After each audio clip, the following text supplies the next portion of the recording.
Mr. Toastmaster, fellow Toastmasters, lectern that was too close. Have you ever wondered why some people just seem to get ahead in life and others never go anywhere? Do you ever wonder why some people become successful and some people don't? I mean, after all, we're all dreamers.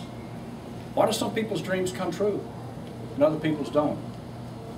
Some people say it's luck. However, my experience has shown luck to be created. For example, the harder I work, the luckier I get. Given the fact that the harder I work, the luckier I get, shows me that luck can be manipulated. Is there a formula for success? Yes, there is. Are there things you can do, steps you can take, that will gain you promotions within your company? Maybe even eventually the corner office? Absolutely. I've got 21 leadership strategies, 3 of which I want to share with you this evening. And once you implement these, watch the promotions start coming your way. Leadership strategy number 1, you have to have it before you have it. Let me ask you this. How many of you are driving your dream car? Show of hands. Oh, good. Okay, very good. I would imagine before you bought that dream car, you probably saw it in your garage. You probably saw it in your driveway. You probably saw yourself driving it down the street. Bet you even saw yourself driving down the street past your neighbors. Don't lie to me.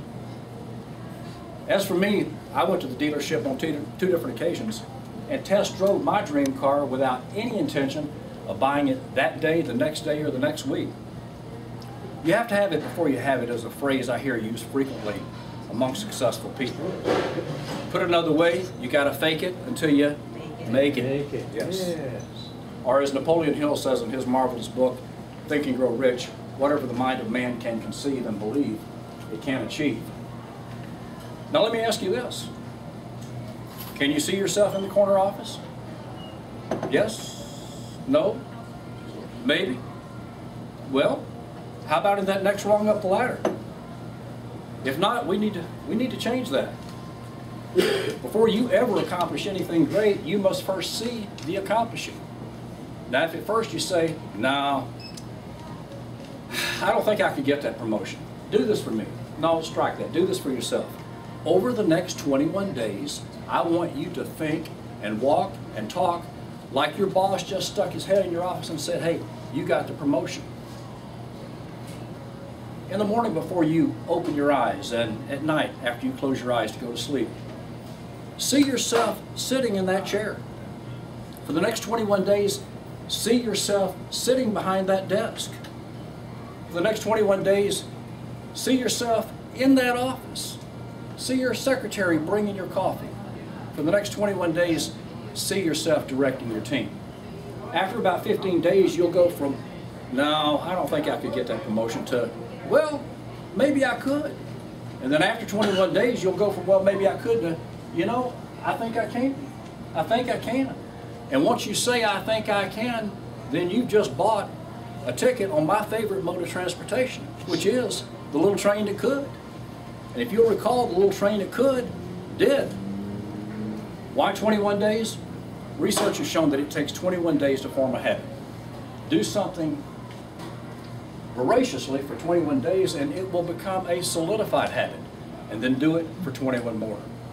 You must get in the habit of seeing yourself there. Leadership strategy number 1, you have to have it before you have it. Whatever the mind of man can conceive and believe, it can achieve. Leadership strategy number 2, you must establish a goal. You cannot reach a goal you do not have. Zig Ziglar tells my favorite story about goal setting. Seems this basketball coach had the basketball team, the men's basketball team, in the locker room just before the big game. And he was trying to get them fired up, and he said, are we going to win this game? And I go, yeah, coach, yeah, we're going to win this game. And he said, well, maybe you didn't hear me. Are we going to win this game? And I said, yeah, coach, we're going to win this game, yeah. And then he said, ladies, I don't think you heard me. Are we going to win this game? And even louder, they started screaming, yeah, coach, we're going to win this game. We're going to win this game. And they started stomping on floors. They started beating on the lockers. He said, well then, get out there and do it.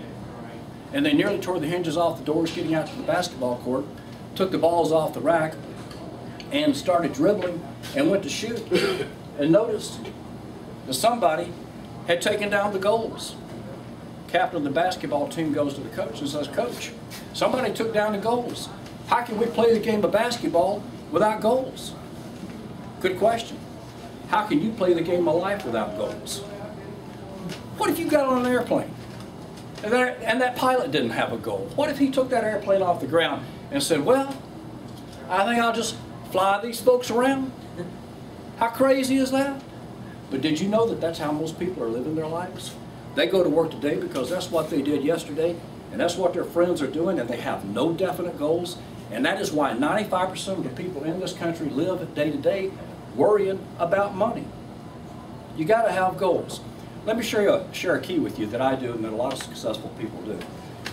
I want you to invest in a notebook, not one of those school notebooks, a real nice 9-inch by 12-inch leather-bound notebook, because this notebook is special.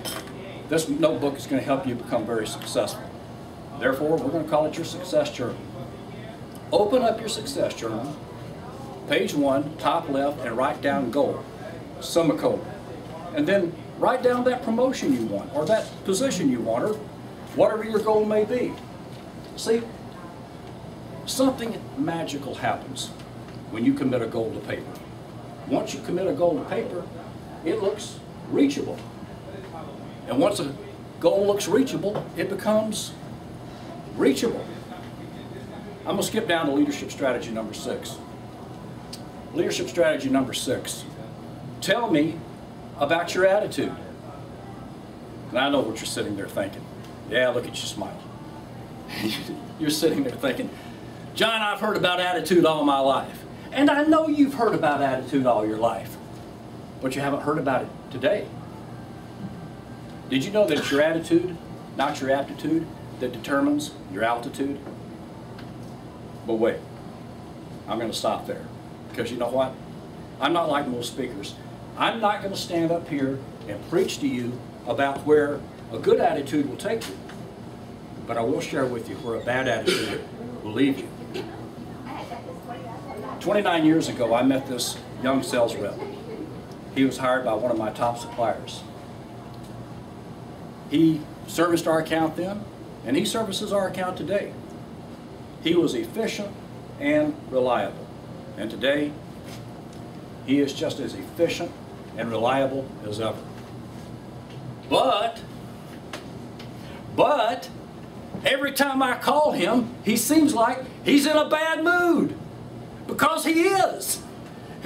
He answers the phone in a monotone voice. He talks to me in a monotone voice. And he thanks me for orders in a monotone voice.